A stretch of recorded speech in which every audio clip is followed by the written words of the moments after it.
What's up guys, I'm Ivan Calderon and today we're talking about how to record vocals in your home studio.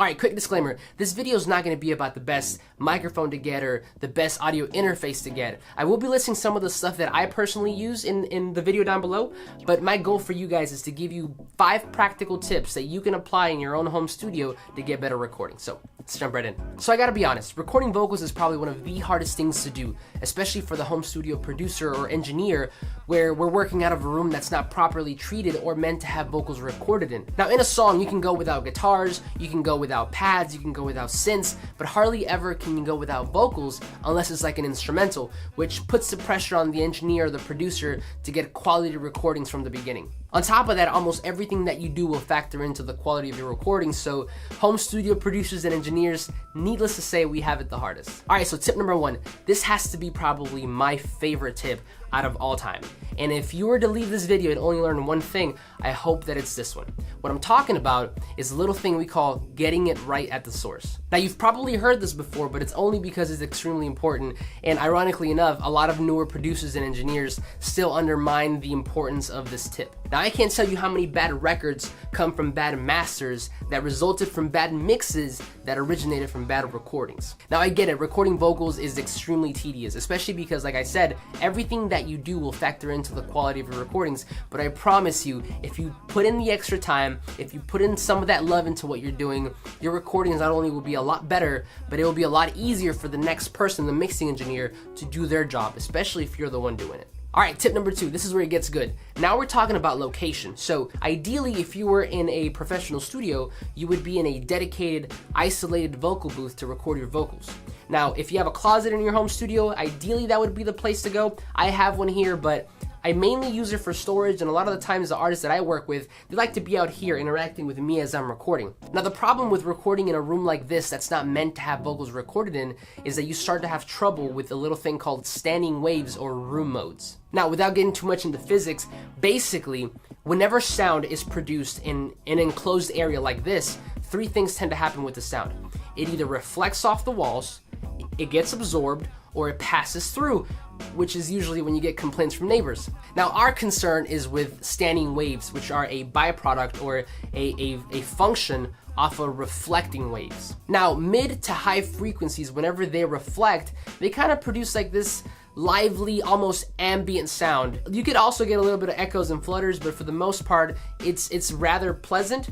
Lower frequencies, however, are the absolute devil. They will destroy your recordings, they will destroy your mixes, especially if you don't have your room properly treated. So then the question becomes, where are these waves and how do I stay away from them? Well, standing waves are going to be mostly around the boundaries of your room, so along the walls. So the walls are really the one place that you kind of want to stay away from. The second place you're going to be in is typically in the center of your room, especially if your place is a perfect square or rectangle. Now, what I would recommend for you guys is to take your microphone, place it near the center, record a little bit, hear how it sounds, move it around, record a little bit more, and do that until you find your sweet spot. Now, again, we have to come to terms with the fact that we're not going to get the perfect recording because we're not in a perfect recording location, but our goal is to get something as close as you can to fantastic. Alright, tip number 3, this has to do with distance from the mic. So at this point, you've discovered your sweet spot, you know exactly where you want to place the mic, but now where do you place the talent? Where do you place the singer, the rapper? Typically the rule is about 6 to 8 inches away from the microphone. Now this isn't absolute, this is not a golden rule. Definitely take it, apply it to whatever you're doing, and kind of move from there, but this definitely gives you room to create a balanced sound, especially when we're dealing with a little something called the proximity effect. Basically, the proximity effect states that the closer you get to a microphone, the boomier, bassier, and muddier your recording will be. Now, if that's something you're aiming for, by all means, go for it. But if you want a balanced sound, typically between 6 to 8 inches is where you want to be. Now, another reason why you don't want to be so close to the microphone is because everything that you do will be amplified. Think about it. As a singer, as a performer, a rapper, when you're in front of the microphone, you don't just stand in one place. You move around, you sway back and forth, you feel the music. The problem is that if you're really close, any swaying back and forth will create a variance in volume, and that's not necessarily something you want in your recording. On top of that, you have breaths. Breaths can be part of a lively, natural recording, but if you're really close, they can become really distracting, and that's not necessarily something, again, that you want to have in your recording in the end. All right, tip number 4, this has to do with gain staging. Now, back in the day, whenever we were dealing with analog consoles, the goal was to record as hot and as loud as possible because we were fighting with a little something called the noise floor. Now, that's no longer an issue for us today, especially dealing with digital audio workstations. So what I recommend is whenever you're recording, keep your meter between -12 and -6 dBFS. Now again, much like the last tip, this is up to preference, but what I found is between -12 and -6 gives me enough headroom to properly transition that recording into the mix. Now I know some people who record as low as -18, some people just say screw it, they record at -3 and sometimes at 0. Now again, this comes back to whatever your goal is as a recording engineer, but typically if you want good headroom and a well-balanced recording, I found that -12 to -6 is a good place to be. All right, last one, tip number 5.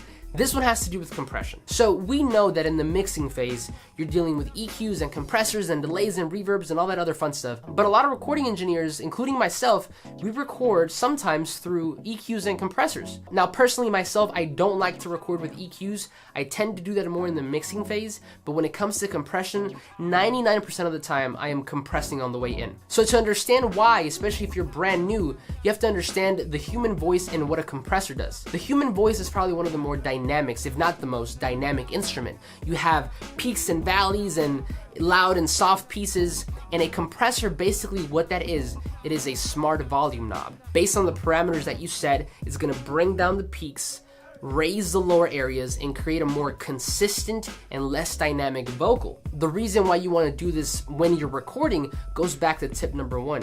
You want to make sure you're recording things right from the source, because if you can get a quality recording from the beginning, that means less work for the mixing engineer or you if you're the one mixing it. Now typically when it comes to settings, I tend to have my compressor on a slower attack, faster release, just because that kind of prevents you from just completely destroying a vocal. Now, although the goal is to create a more consistent performance, if you go overboard, you can completely suck the life out of that thing, and it's just not gonna be a very good recording anyway. So in summary, record everything right at the source. I can't tell you how important this tip is. Again, if this is all you learn, make sure it's this. Put in the effort, I promise you it'll pay back. 2, when it comes to location, if you're recording in an open room, start from the middle, listen to your recording, move the mic around until you find your sweet spot. 3, place your talent, your rapper, your singer, about 6 to 8 inches away from the microphone. This I found creates a more balanced and consistent recording. 4, when recording, set your meters to about -12 to -6 dBFS. This will give you enough headroom to make sure the mixing engineer can do his job. And 5, if you can, compress on the way in. Subtle compression, but I promise you this will make everybody's job just a lot easier. All right, guys, that's it for me. Thank you so much for watching. Hopefully you guys have a great weekend. If you like this video, give it a thumbs up, share it if you see fit. If you're not subscribed, consider subscribing, but I will see you guys in the next one.